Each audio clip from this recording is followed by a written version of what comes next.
Hello दोस्तों, स्वागत है आप सभी का एक बार फिर से हमारे चैनल में। आज मैं आपको सुनाऊंगा मुंशी प्रेमचंद्र की एक और कहानी जिसका नाम है पूस की रात। पूस महीना होता है हिंदी कैलेंडर के हिसाब से दिसंबर एंड से जनवरी मिड तक का जो टाइम होता है, और उत्तर भारत में इस टाइम पे बहुत ही कड़ाके की ठंड होती है। तो ये कहानी उस टाइम के बारे में है। तो चलिए कहानी को शुरू करते हैं। हल्कू ने आकर अपनी बीवी से कहा, शहना आया है, लाओ जो रुपए रखे हैं उसे दे दो, किसी तरह गर्दन तो छूटे। मुन्नी बहू झाड़ू लगा रही थी, पीछे फिर कर बोली, 3 ही तो रुपए हैं, दे दूं तो कंबल कहाँ से आएगा? माघ पूस की रात खेत में कैसे कटेगी? मुझसे कह दो फसल आएगी तब दे देंगे, अभी नहीं है। हल्कू थोड़ी देर चुप खड़ा रहा और अपने दिल में सोचता रहा, पूस सर पर आ गया है। बगैर कंबल के खेत में रात को वो किसी तरह सो नहीं सकता। मगर सहना मानेगा नहीं, घुड़कियां देगा, गालियां देगा। ये सोचता हुआ वो अपना भारी जिस्म लिए हुए, जो उसके नाम को गलत साबित करता था क्योंकि उसका नाम था हल्कू, वो अपनी बीवी के पास गया और खुशामद करके बोला, ला दे दे, गर्दन तो किसी तरह से बचे, कंबल के लिए कोई दूसरा उपाय निकालूंगा मैं। मुन्नी उसके पास से दूर हट गई और आंखें टेढ़ी करती हुई बोली, कर चुके दूसरा उपाय, जरा सुनो, कौन सा दूसरा उपाय करेंगे? कौन कंबल खैरात में दे देगा? ना जाने कितना रुपया बाकी है जो किसी तरह अदा ही नहीं होता। मैं कहती हूँ कि तुम खेती क्यों नहीं छोड़ देते? मर मर कर काम करो, पैदा हो तो उससे कर्ज अदा करो। छुट्टी हुई, कर्ज अदा करने के लिए ही तो हम पैदा हुए हैं। ऐसी खेती से बाज आए, मैं रुपए ना दूंगी तो ना दूंगी। हल्कू रंजीदा होकर बोला, परेशान होकर बोला, तो क्या गालियां खाऊं? मुन्नी ने कहा, गाली क्यों देगा, क्या उसका राज है? मगर ये कहने के साथ ही उसकी तनी हुई भौहें ढीली पड़ गईं।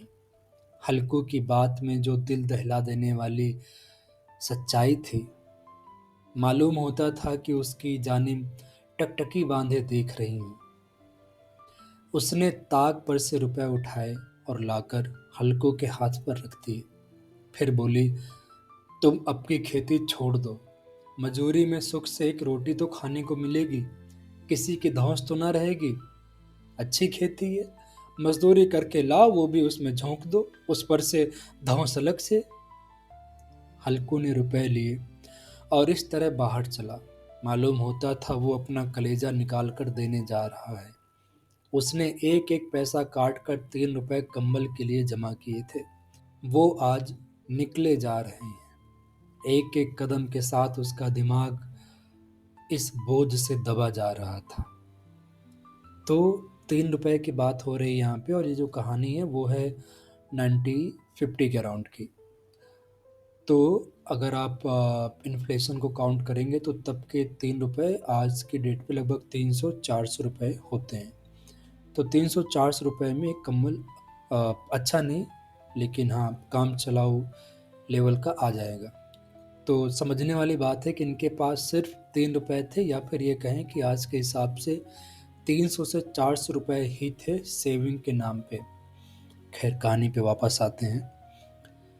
पूस की अंधेरी रात, आसमान पर तारे भी ठुठुरते हुए मालूम होते थे। हल्कू अपने खेत के किनारे ओक की पत्तियों की एक छतरी के नीचे बांस के खटोले पर अपनी पुरानी चादर ओढ़े हुए कांप रहा था। ओक बोले तो ईंख, गन्ना।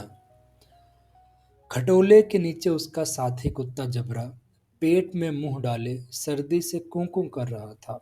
दो में से एक को भी नींद नहीं आती थी।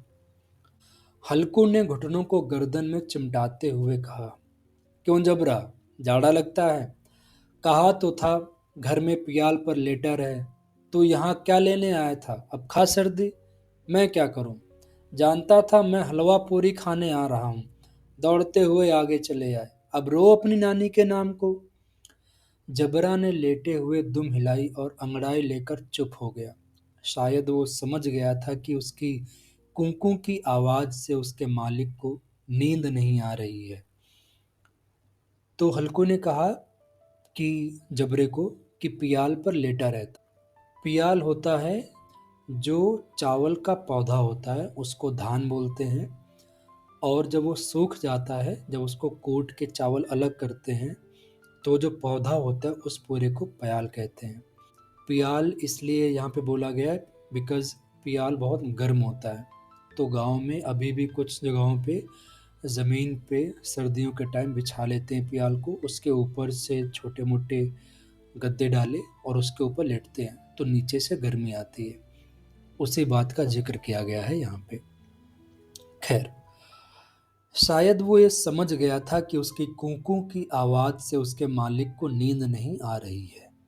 हल्कू ने हाथ निकालकर जबरा की ठंडी पीठ सहलाते हुए कहा, कल से मेरे साथ ना आना, नहीं तो ठंडे हो जाओगे। ये रांड पछुआ हवा ना जाने कहाँ से बर्फ लिए आ रही है।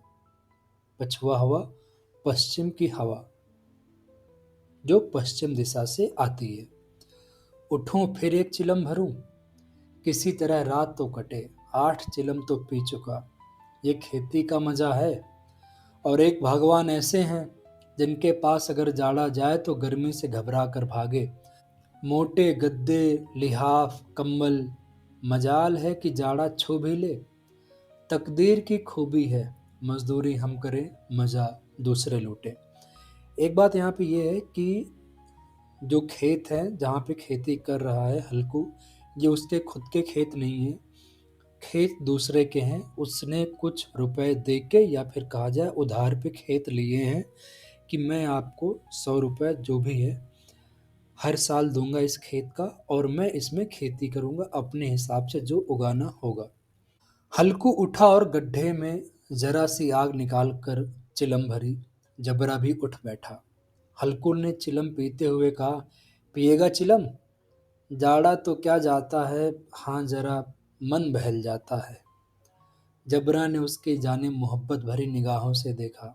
हल्कू ने कहा, आज और जाड़ा खा ले, कल से मैं यहीं पियाल बिछा दूंगा, उसमें घुस कर बैठना, जाड़ा ना लगेगा। जबरा ने अगले पंजे उसके घुटनों पर रख दिए और उसके मुंह के पास अपना मुंह ले गया। हल्कू को उसकी गर्म सांस लगी।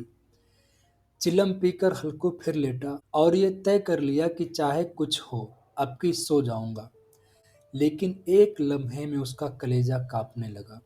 कभी इस करवट लेता, कभी उस करवट। जाड़ा किसी भूत की मानिंद उसकी छाती को दबाए हुए था। जब किसी तरह न रहा गया तो उसने जबरा को धीरे से उठाया और उसके सर को थपथपा कर उसे अपनी गोद में सुला लिया।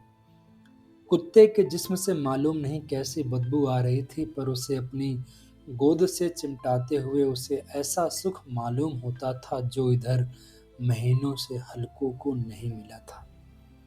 जबरा शायद ये ख्याल कर रहा था कि स्वर्ग यही है।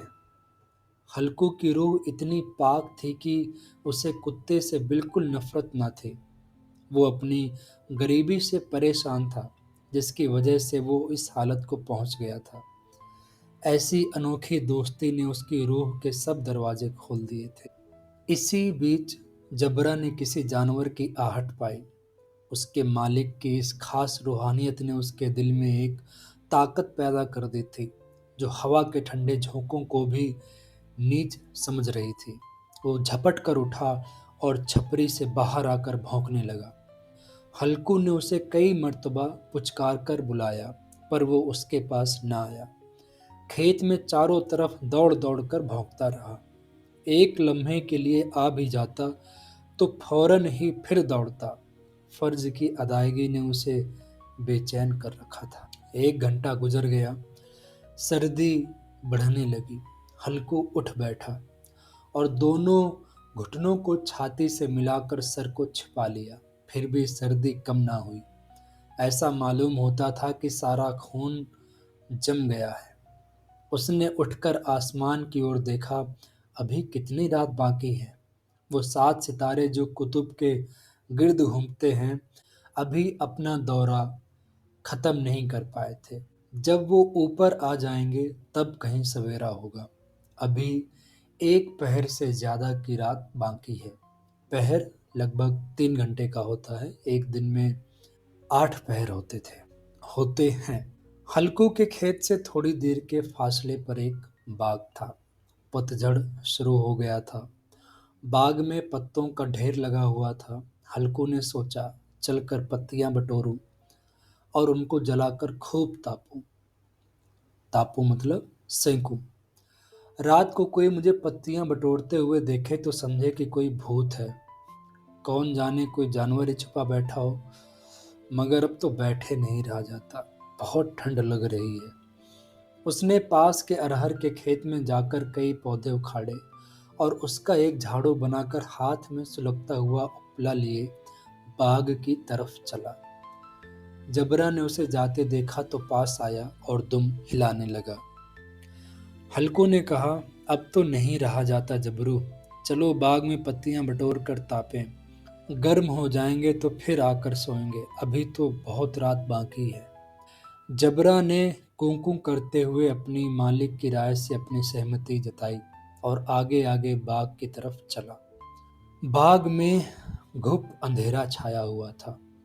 पेड़ों से ओस की बूंदें टप टप टपक रही थीं। अचानक से कहीं एक मेहंदी के फूलों की खुशबू लिए हुए एक झोंका आया।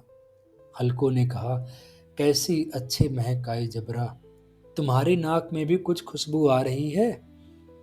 जबरा को कहीं जमीन पर एक हड्डी पड़ी मिल गई थी। वो उसे चूसने में मग्न था। हल्कू ने आग जमीन पर रख दी और पत्तियां बटोरने लगा। थोड़ी देर में पत्तों का एक ढेर लग गया। हाथ ठिठुर जाते थे, नंगे पांव गले जाते थे और वो पत्तियों का पहाड़ खड़ा कर रहा था। उसी अलाव में वो सर्दी को जलाकर खाक कर देगा। थोड़ी देर में अलाव जल उठा। उसकी लौ ऊपर वाले पेड़ की पत्तियों को छू छू कर भागने लगी। हल्कू अलाव के सामने बैठा हुआ आग ताप रहा था। 1 मिनट में उसने अपनी चादर बगल में दबा ली और दोनों पांव फैलाकर, मानो वो सर्दी को ललकार कर कह रहा हो, तेरे जी में जो आए वो कर। सर्दी की इस लाचारी पर अपनी विजय को पाकर वो अपनी खुशी को छिपा न सकता था। उसने जबरा से कहा, क्यों जबरा, अब तो ठंड नहीं लग रही। जबरा ने कुंकू करके कहा, अब क्या ठंड ही लगती रहेगी मालिक। पहले ये उपाय नहीं सोचा, नहीं तो इतनी ठंड क्यों खाते। जबरा ने दुम हिलाई। अच्छा आओ, इस अलाव को कूद कर पार करें, देखें कौन निकल जाता है। अगर जल गया बच्चा तो ध्यान रखना, मैं दवा नहीं कराऊंगा। जबरा ने खौफ की निगाहों से अलाव की ओर देखा। कल मुन्नी से शिकायत मत करना, वरना लड़ाई करेगी वो, हल्कू ने जबरा से कहा। ये कहता हुआ हल्कू अलाव के ऊपर से उछला और उस पार साफ निकल गया। पैरों में जरा सी लिपट लगी, पर वो कोई बात ना थी। जबरा अलाव के साइड से घूमता हुआ उसके पास खड़ा हो गया। हल्कू ने कहा, चलो चलो, ऐसे नहीं, ऊपर से कूद कर आओ। हल्कू फिर कूदा और अलाव के उस पार आ गया। पत्तियां जल चुकी थी। बगीचे में फिर अंधेरा छा गया था। राह के नीचे कुछ कुछ आग बाकी थी, जो हवा का झोंका आने पर जरा जाग उठती थी, पर एक लम्हा फिर आंखें बंद कर लेती थी। हल्कू ने फिर चादर ओढ़ ली और गर्म राह के पास बैठा हुआ एक गीत गुनगुनाने लगा। उसके जिस्म में गर्मी आ गई थी, पर जैसे जैसे सर्दी बढ़ती जाती थी उसे सुस्ती दबा लेती थी। जबरा जोर से भौंककर खेत की तरफ भागा। हल्कू को ऐसा मालूम हुआ कि जानवर का एक गोल उसके खेत में आ गया। शायद नीलगाय का कोई झुंड था। उनके कूदने और दौड़ने की आवाजें साफ कान में आ रही थीं। फिर ऐसा मालूम हुआ कि वो खेत में चर रही हैं, मतलब फसल खा रही हैं। उसने दिल में कहा, जबरा के होते हुए कोई जानवर खेत में नहीं आ सकता। नोच ही डाले जबरा। मुझे वहम हो रहा है। कहा, अब तो कुछ सुनाई नहीं देता। पता नहीं मुझे कैसे धोखा हो गया। उसने जोर से आवाज लगाई, जबरा, ओ जबरा। जबरा भौंकता रहा, उसके पास ना आया। जानवरों के चरने की आवाज चरचर सुनाई देने लगी। हल्कू अब अपने फरेब को और ना दबा सका, मगर उसे उस वक्त अपनी जगह से हिलना जहर मालूम होता था। कैसा गरमाया हुआ, मजे से बैठा हुआ था। इस जाड़े पाले में खेत में जाना, जानवरों को भगाना, उनका पीछा करना उसे पहाड़ जैसा मालूम हुआ। वो अपनी जगह से ना हिला। बैठे बैठे जानवरों को भगाने के लिए चिल्लाने लगा, उला, उला, हो हो, हा हा। मगर जबरा फिर भौंक उठा। अगर जानवर भाग जाते तो वो अब तक लौट आया होता। नहीं भागे, अभी तक चल रहे हैं। शायद वो भी अब समझ गए थे कि सर्दी में कौन उसके पीछे दौड़ेगा। फसल तैयार है, कैसी अच्छी खेती है। सारा गांव देख कर जलता है। उससे ये अभागे तबाह किए डालते हैं। अब हल्कू से ना रहा गया। वो पक्का इरादा करके उठा और 2-3 कदम चला। फिर यकायक हवा का एक ऐसा ठंड चुभने वाला बिच्छू के डंक सा झोंका आया। वो फिर बुझते हुए अलाव के पास आ बैठा और राख को कुरेद कुरेद कर अपने ठंडे जिस्म को गरमाने लगा। जबरा अपना गला फाड़े डालता था। नील गाय खेत का सफाया किए डालती थी और हल्कू गर्म राख के पास बेहिस बैठा हुआ था। अकर्मण्यता ने उसे चारों तरफ से जकड़ लिया था।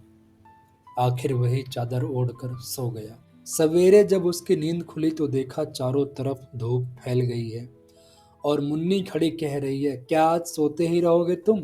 यहाँ मीठी नींद सो रहे हो और उधर सारा खेत चौपट हो गया। सारा खेत का सत्यानाश हो गया। भला कोई ऐसे भी सोता है? तुम्हारे यहाँ मंडिया डालने से क्या हुआ? मंडिया डालने से मतलब जो खेत पे एक झोपड़ी टाइप से बनाई हुई थी, हल्कू ने उसको मंडिया बोलते। हल्कू ने बात बनाई, मैं मरते मरते बचा, तुझे अपने खेत की पड़ी है। पेट में ऐसा दर्द उठा कि मैं ही जानता हूँ। दोनों फिर खेत की मेड़ पर आए। देखा खेत में एक पौधे का नाम नहीं और जबरा मंडिया के नीचे चित पड़ा है। गोया बदन में जान नहीं है। दोनों खेत की तरफ देख रहे थे। मुन्नी के चेहरे पर उदासी छाई हुई थी, पर हल्कू खुश था। मुन्नी ने फिक्रमंद होकर कहा, अब मजूरी करके माल गुजारी देनी पड़ेगी। हल्कू ने मस्ताना अंदाज में कहा, रात को ठंड में यहाँ सोना तो ना पड़ेगा। मैं इस खेत का लगान न दूंगी, ये कह देती हूँ। जीने के लिए खेती करते हैं या मरने के लिए करते हैं? जबरा अभी तक सोया हुआ है, इतना तो कभी ना सोता था। आज जाकर शहना से कह दे, खेत जानवर चर गए, हम एक पैसा ना देंगे। रात बड़े गजब की सर्दी थी। मैं क्या कहती हूँ तुम क्या सुनते हो? मुन्नी ने झल्लाते हुए कहा। तो गाली खिलाने की बात कह रही है। शहना को इन बातों से क्या फर्क पड़ता है? तुम्हारे खेत चाहे जानवर खाएं, चाहे आग लग जाए, चाहे ओले पड़ जाएं, उसे तो अपनी माल गुजारी चाहिए। तो छोड़ दो खेती, मैं ऐसी खेती से बाज आई। हल्कू ने मायूसाना अंदाज में कहा, जी, मन में तो मेरे भी यही आता है कि खेती बाड़ी छोड़ दूं। मुन्नी, तुझसे सच कहता हूँ, मगर मजूरी का ख्याल करता हूँ तो जी घबरा उठता है। किसान का बेटा हूँ, अब मजूरी ना करूँगा, चाहे कितनी ही दुर्गत हो जाए। खेती का मर्जाद नहीं बिगाड़ूंगा। जबरा, ओ जबरा, क्या सोता ही रहेगा आज? चल, घर चले। दोस्तों, कहानी ख़त्म होती है। मैं उम्मीद करता हूँ कि आपको कहानी अच्छी लगी होगी। शुक्रिया।